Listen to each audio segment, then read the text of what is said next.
machismo globalmente ataca todas, né? Não de maneira igual, mas a todas. E aí ele tem que ser destruído, né? Eu preciso do feminismo porque eu quero andar na rua e eu não quero ser assediada, entendeu? Eu preciso do feminismo porque eu quero ser livre. Eu preciso do feminismo porque nós mulheres precisamos de justiça. Entendo, perguntam que a vítima usava. Porque infelizmente hoje em dia o direito das mulheres ainda não é respeitado.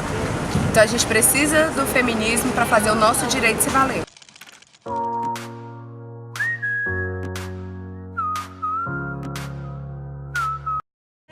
Tá aqui, porque que a gente precisa, de fato, estar junto para combater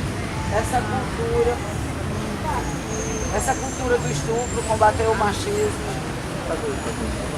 Eu acho que para a gente entender o feminismo é importante entender o que é uma mulher, né? O que é uma mulher na nossa sociedade, assim, né? O conceito de tudo na sociedade vai mudando ao longo das épocas, né? E o conceito de mulher foi mudando ao longo das épocas também, muito graças ao feminismo, né? Então, assim, se a gente pensar na década de 50, 40, né? A gente vai ter um conceito de mulher que é tão restrito e tão recortado, né? E acaba... Porque, assim, o feminismo, ele nasce do machismo, né? O machismo, ele existe independente da época e dependente da sociedade que a gente está. Se a gente está no feudalismo, se a gente está no capitalismo, se a gente está na pré-história, né? O machismo, ele existe porque um dia o homem descobriu que ele tinha mais força física do que a mulher e aí ele usou isso politicamente, né? Pra tudo, assim. Mas, voltando, se a gente pensar no que é uma mulher, se você perguntar, voltar numa máquina do tempo, perguntar pra alguém o que é uma mulher nos anos 40, né? A pessoa vai te responder, se for um homem vai te responder, a minha esposa, né? É a minha mãe, é a mulher que limpa a minha casa, é a mulher que me renova, né? Se a gente pensar no capitalismo a mulher é isso, né? Aí na época de 40 e 50, né? Ela é responsável por fazer o trabalho não remunerado, de renovar o trabalhador para o trabalho remunerado, né? Então o homem trabalhador, que é considerado trabalhador e sai de casa, ele vai para o trabalho e lá ele é explorado, né? E aí eu tô falando do ponto de vista da feminista comunista, né? Porque eu sou uma feminista comunista. Ele volta para casa e a mulher, ela é essa criatura que faz o trabalho de renová-lo para o trabalho de novo, né? Então ela lava as roupas dele, ela deixa uma casa limpa para que ele chegue, ele encontre a casa limpa, ele possa se sentir bem, né? Ela deixa uma casa arrumada para que ele possa tomar um banho, ela faz a comida dele para renovar as energias dele, né? Para que ele possa dormir numa cama limpa, numa casa limpa, né? Para que ele possa ver os filhos dele bem arrumados, para que ele possa ter o sexo dele quando ele chegar em casa. E a mulher perfumada, e essa mulher, ela é a mulher branca, né? Isso é uma mulher dos anos 40, né? Dos anos 50, assim. Por conta desse conceito limitado de mulher, e aí nasce o feminismo, que é o questionamento de... Mas as mulheres são só isso, né?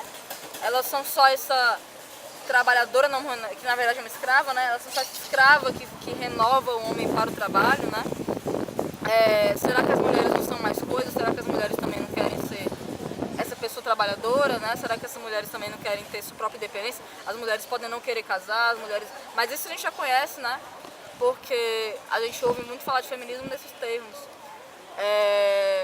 Acontece que quando toda essa história estava acontecendo aí, né? As mulheres questionando esse conceito do que é a mulher, da mulher que renova o cara, da mulher do lar, da mãe, a mãe que sustenta, né, que alimenta, que é amor, que é delicada, que é... As mulheres negras já eram outra coisa, né? As mulheres negras não eram mulheres nessa época. As mulheres negras eram outra vibe, né, como diz o outro. Elas já estavam trabalhando, elas já eram escravizadas, né? Elas estavam criando os filhos das brancas para que as brancas pudessem estar com o marido, né, pá, de noite e tal. Então, era outro processo, né? Na década de 60 é quando as mulheres negras começam a se embrenhar no feminismo, né? Era um embrenhamento mesmo, sabe? Mata, e aí você se embrenha. Era muito disso, porque toda a política que era pensada pelas brancas eram pensadas do ponto de vista delas, da vida delas, né? E a vida delas era aquilo, a casa, o lar, os filhos, o marido, o pá. E não contemplava as mulheres negras, né? E aí a gente começa a falar sobre alguma coisa que no futuro, né, no caso hoje, vai ser o feminismo negro, né? O feminismo negro começa com esse nome ano retrasado, né? 3, 4 anos atrás, sei lá. Mas ele já existia nessa época, porque já existiam algumas mulheres negras que diziam assim, ó, a gente tem que rever esse feminismo aí, né? E o quão isso é importante, né?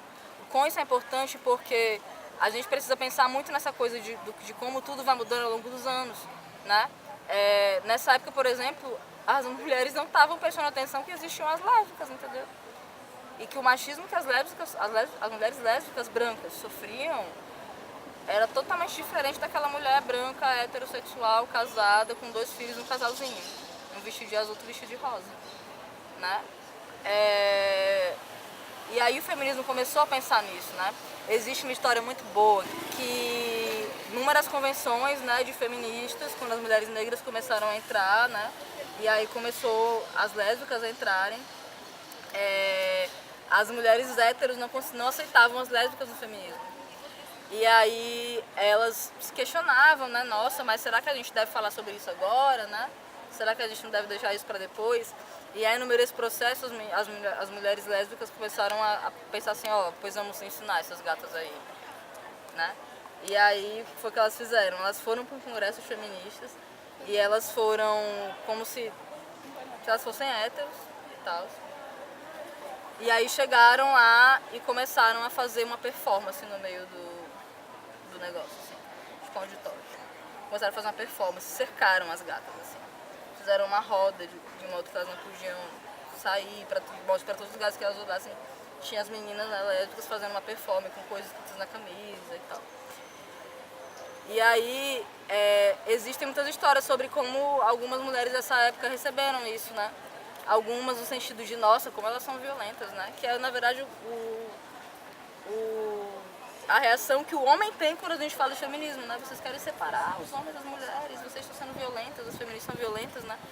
E aí as mulheres héteros olharam para as lésbicas e disseram, vocês estão sendo violentas, vocês querem separar as mulheres, vocês, né? E aí olhavam para as negras, as brancas e diziam, vocês querem separar as mulheres, vocês querem dividir o feminismo, né? Quando na verdade todo o tempo a gente estava dividida. Né? Historicamente as mulheres estão todas divididas, homens e mulheres estão divididas, entre as mulheres nós estamos divididas porque a história construiu a gente assim. Né? Na história a gente tem oprimido e opressor de todos os aspectos, né? Em todos os aspectos. E aí eu acho que é importante falar sobre isso quando a gente fala sobre feminismo, né? Porque hoje a gente tem uma visão muito mais limpa, eu acho que o tempo ele limpa a nossa visão, né? E aí hoje a gente tem uma visão muito mais limpa do que foi a nossa história e de que cada uma de nós é, né? Então, eu lembro que quando eu comecei no feminismo, eu comecei a militar, eu tinha poucas meninas negras, né? Dos movimentos. E aí elas falavam sobre feminismo e sobre o que é o machismo, né? E elas vinham falar pra mim que o machismo era entender a mulher como delicada, entender a mulher como incapaz, entender... E aí eu olhava e falava, cara, isso não acontece comigo. Eu não esperam de mim que eu seja delicada, não esperam de mim que eu seja essa mulherzinha da casa e tal. E depois de uns anos, né, depois de uns 2, 3 anos, eu fui compreender que na verdade não era que eu não devia ser feminista porque aquele feminismo me representava. Porque o machismo era aquilo e eu não sofria aquilo, né? Assédio na rua, por exemplo, eu não sou uma mulher assediada na rua. E aí eu fui entender depois o que era, afinal. Acontece que o machismo que eu sofro é totalmente diferente do machismo que minhas companheiras brancas sofrem. Né? Por quê? Porque eu sou uma mulher negra. E eu não sou a mulher negra, a mulata de exportação. Eu sou uma mulher negra magra, então eu não vou ser a mulher assediada na rua. Entendeu? Eu vou ser a mulher que é animalizada, né? A mulher que é vista como uma barraqueira, por exemplo, né? É a Rita Baiana do Cortiço, né? O Aloysio de Azevedo ele tem um livro chamado Cortiço, que ele fala sobre isso. Que ele conta uma história, né? E aí uma das personagens é uma mulher negra. E ele descreve ela como uma pessoa extremamente sexualizada e extremamente barraqueira, porque é isso que as mulheres negras são. Né? E animalizada, né? E tudo. Então, assim, o quão é importante a gente conseguir compreender que existem muitos aspectos na nossa vida, na nossa sociedade, para serem avaliados, e sobre como o machismo ataca diferentes mulheres, e sobre como essas mulheres devem responder diferente também. né? E, ai, Roberta, mas você está realmente separando as mulheres porque elas devem responder diferentes, mas eu não estou dizendo que elas devem responder diferentes se odiando. Estou dizendo que cada mulher responde diferente ao machismo com o seu feminismo, mas compreendendo que o machismo globalmente ataca todas, né? Não de maneira igual, mas a todas. E aí ele tem que ser destruído, né? Agora também é importante pensar que o machismo ele não é essa entidade abstrata, né? Como um Deus, uma coisa assim, né? Ele é plenamente concreto, na sociedade capitalista, né? A sociedade capitalista, ela explora mais mulheres, ela explora mais ainda as mulheres negras, né? A gente vê essa diferença de salário. Hoje ainda a gente tem diferença de salário, né? Do homem branco para a mulher negra, a diferença de salário é enorme, fazendo a mesma função, né? Então, como é que isso faz com que... Como é que o machismo gera lucro para o capitalismo, né? Como é que o machismo gera lucro? Como é que o racismo gera lucro? Como é que a LGBTfobia gera lucro, né? E como isso está personificado nos mais diferentes atos do nosso dia a dia, né? Na sala de aula, quando seu professor é racista, quando seu professor é machista, né? Na sua autoconfiança, na sua capacidade de responder, sabe? Quando são machistas com você, você consegue responder isso à altura, né? Porque o machismo te criou pra ficar calada. Assim cuida machista, América Latina vai ser toda feminista. Se cuida, assim cuida machista, América Latina vai ser toda feminista. Quando a pessoa sofre qualquer tipo de abuso, ela nunca vai estar pedindo pra ser estuprada, abusada, passar a mão, que é a coisa mais horrível possível. Porque ela tá só vivendo a vida dela. Se a menina tá de short, se ela tá de calça, tanto vai fazer. O cara não tem o menor jeito de chegar e passar a mão ou olhar. Não olhar, dói. O cara secar a menina dói demais. É horrível. E quando a pessoa diz que a menina tem culpa, ela tava usando êxtase ou qualquer outra coisa, não justifica. Porque se justificar, tipo, a pessoa comprou um celular e ela tá andando na rua, ela tá pedindo pra ser assaltada. Você vai pela mesma linha de raciocínio. É ridículo.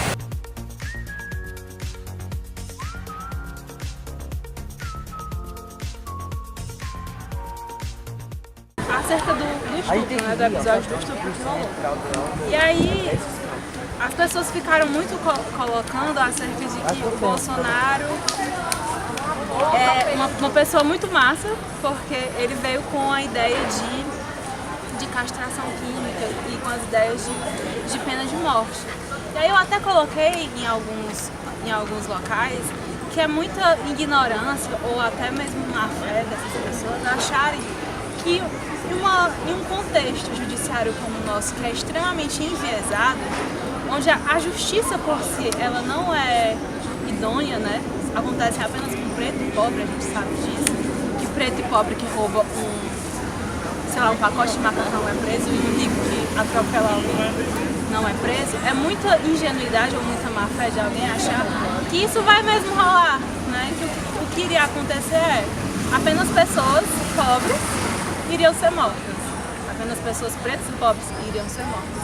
E aí uma pessoa que acredita tanto no Estado, que bota tanta fé no Estado, para o Estado ser capaz de decidir a vida das pessoas, é uma pessoa que talvez não seja tão reacionária assim, né?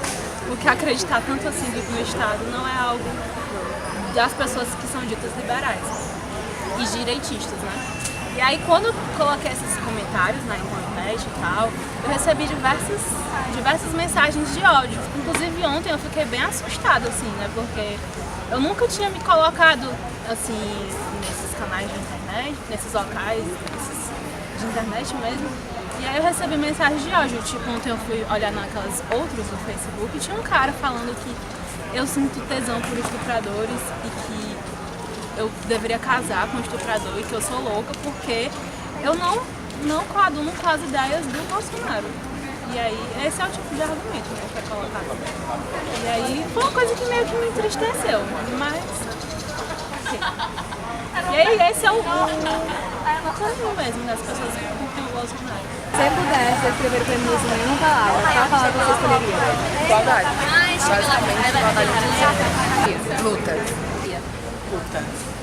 Verdade. Liberdade.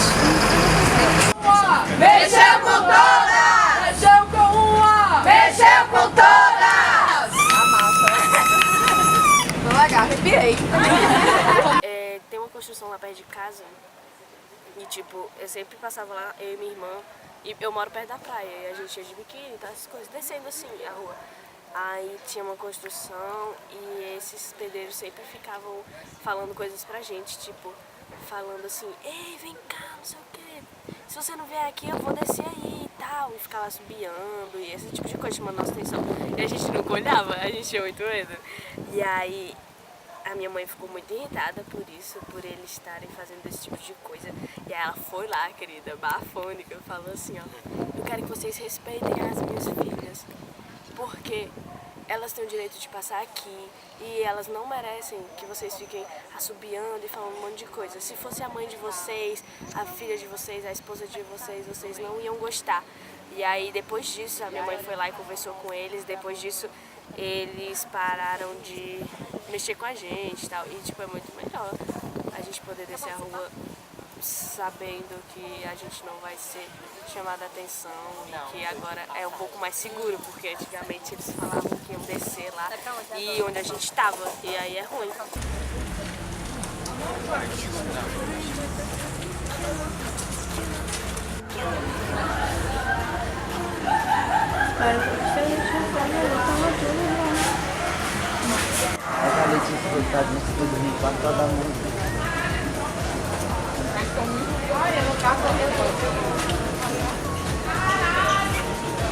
Somos assediados a partir do momento que nós saímos de casa, né, que nós dobramos a esquina, a gente escuta piadinhas infames, enfim. A gente é assediada dentro do ônibus, somos assediadas dentro da própria casa. Tem muita mulher que é abusada sexualmente pelo próprio parceiro e não sabe.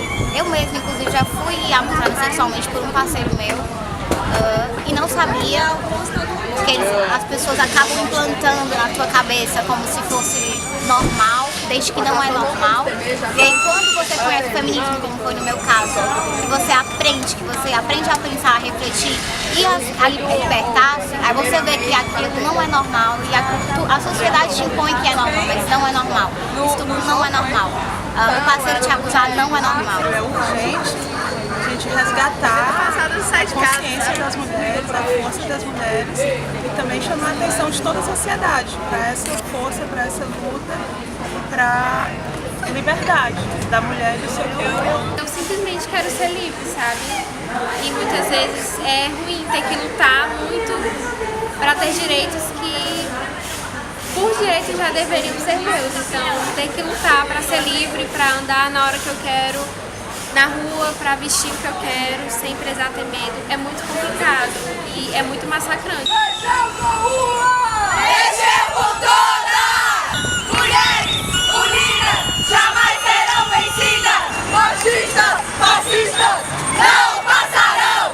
Machistas, fascistas, não passarão! Vidas, mulheres unidas jamais serão vencidas! Mulheres unidas jamais serão vencidas!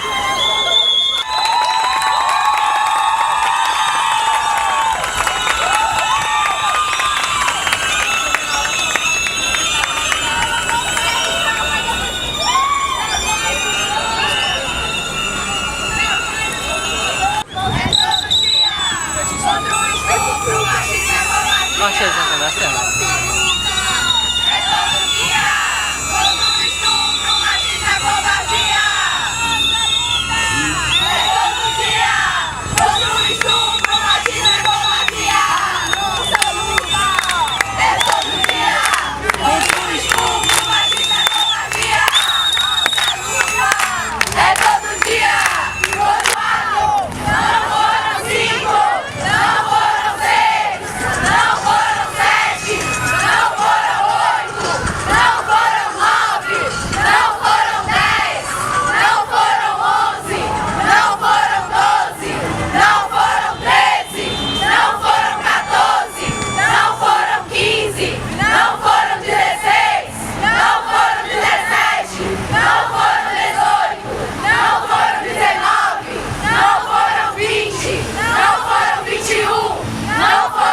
22, não foram 23, não foram 24, não foram 25, não foram 26, não foram 27, não foram 28, não foram 29, não foram 30, não foram 31, não foram 32, foram 33! A gente está falando sobre a gente ser socialmente iguais. Isso é equidade. Sobre a gente ter os mesmos direitos, sobre a gente não ter uma relação hierárquica, né? Mas é sobre os diferentes existirem. A gente é humanamente diferente. A gente é humanamente diferente. Você está menstruado, você não pode carregar pedra, entendeu? Ponto. Isso é ser diferente. Sabe? Agora, o problema é você olhar para o fato de que você menstruou e ele não menstrua e você dizer, isso é melhor do que isso. Entendeu? É você dizer, eu sou uma menina e ele é um menino. Ser menina é melhor que ser menino. Entendeu? Ser menino tem esses direitos, ser menina não tem esses direitos. Tem esses outros direitos que o menino não tem. Pá, isso é que é o problema. Esse é o problema. O negócio é a equidade, entendeu? Não é igual. Não é igual. Sabe por que você não pode falar, amiguinho? Porque você fala demais. Porque é só você que fala. Porque é só o homem que fala o tempo todo. Por isso que você não pode falar. E aí, como a minha voz é podada, eu tenho o direito de dizer, cala a boca,